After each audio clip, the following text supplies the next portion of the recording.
I guess I mean more like rather than the way that like the system has become corrupted. I'd say that that is the issue rather than the system itself. Right, and I think it's because we have incredibly wealthy people who have become entrenched in power, or at least a class of people that have become entrenched in power. What did we used to have that defended us from these people? The press. Not at all. The press used to be more honest than it is now. But the reason they defended us from these people, the reason why there was good people in the world, is not because of the press.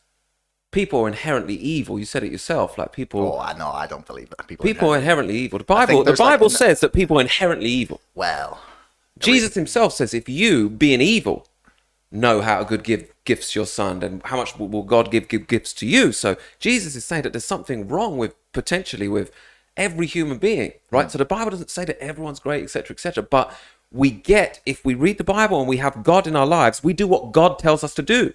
So we get our sense of morality from God. No one believes in God anymore.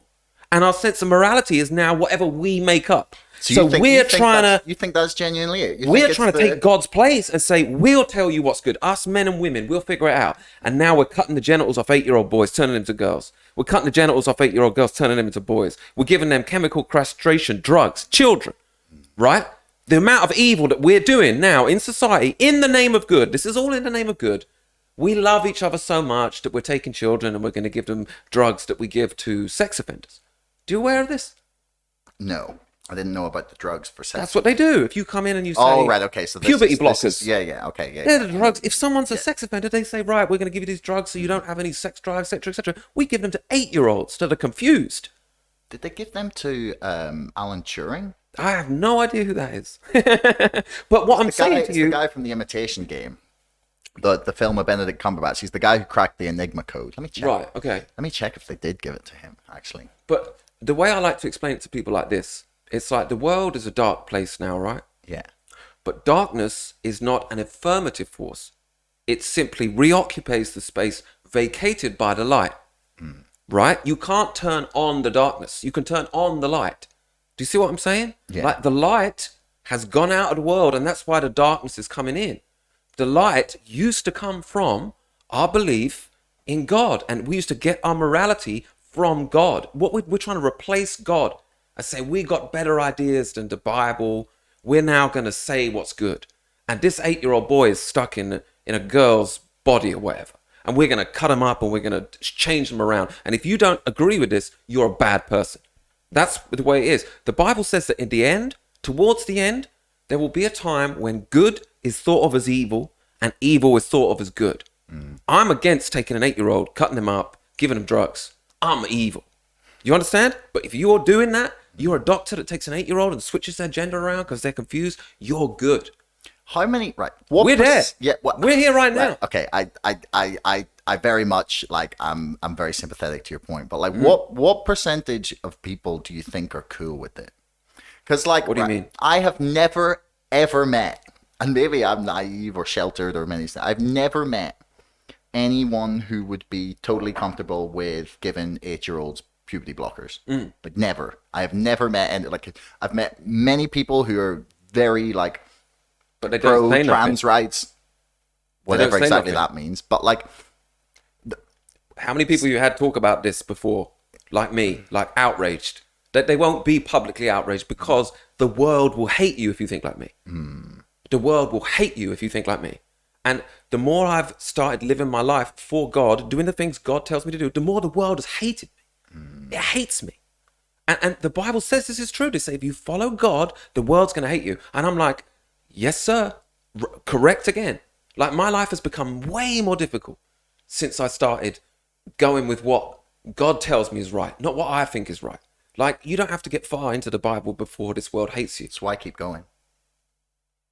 Because the Bible says that whoever tries to gain their life will lose it. If you try to conform to the world, if you choose the flesh, you will die in the flesh. If you choose to live for God, you will live forever. It's like this world. I don't want to say it's a test, but you know, if you live for the flesh, if you live just to get on with this world, you should be able to see by now how evil this world is. And if you're going along with it, whether it's out of convenience or whatever. Like you said, most people, they don't really think of the world as that evil, you know? But the Bible says you need eyes to see, you need ears to hear. You have to want to see that there's some evil going on. You have to want to hear the evil things that are going on. Most people do not. They don't want to face evil. Look how dumbed down we are. Look how we got short attention spans. People, they don't want to stand up and say anything because the government might come and get you. And the government might come and get you. Yeah. And the power that they have to come and get you is becoming increasingly disturbing. Of course. But the Bible says this: how blessed is he who takes refuge in the Lord. I believe that God defends me.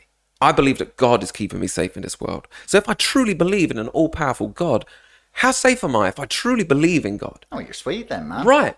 You'd be fucking fine. And I might die. They might kill me tomorrow.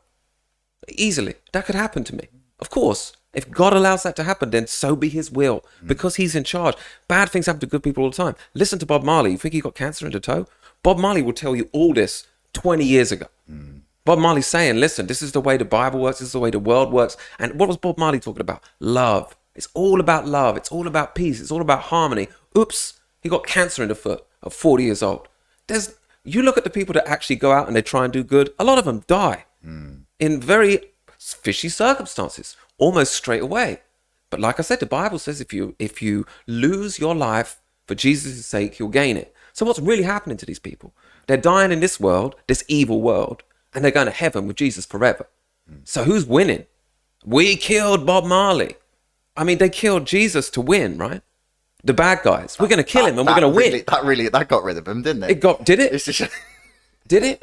What year are we living in? 2022. 2022. 2022 years after what? The birth of Christ. Time revolves around Jesus. They were trying to rub him out. The Bible's the most popular book in the world by some way. You know, most referenced book. They're not winning as much as you think that they are. They own this system, the beast system. They own the currency, the houses. They own everything, right? All the possessions of this world they have. How much of that can they take with them? I mean, who's really winning or losing? The Bible says the first in this world will be last. So these people, I'm ruling the world and I got all the money. You don't want to be in that position when it's over. When the man comes around, when Jesus returns, if you're the king of this world, you're going to the bottom of the league. The bottom of the league. So you can kill me now. Take me out, make me the last in this world. You know, and if you truly believe that, what do I fear? If I truly believe God is real, who do I fear? The Bible says that a man that truly fears God fears no man. And a man that fears a man does not truly fear God. Thanks for making it all the way to the end of the video. Don't forget to like, share, subscribe, and leave a comment for us in the comments below. Let me know what you thought and if you'd like to see more of this from the show. Thank you, and we'll see you again next time.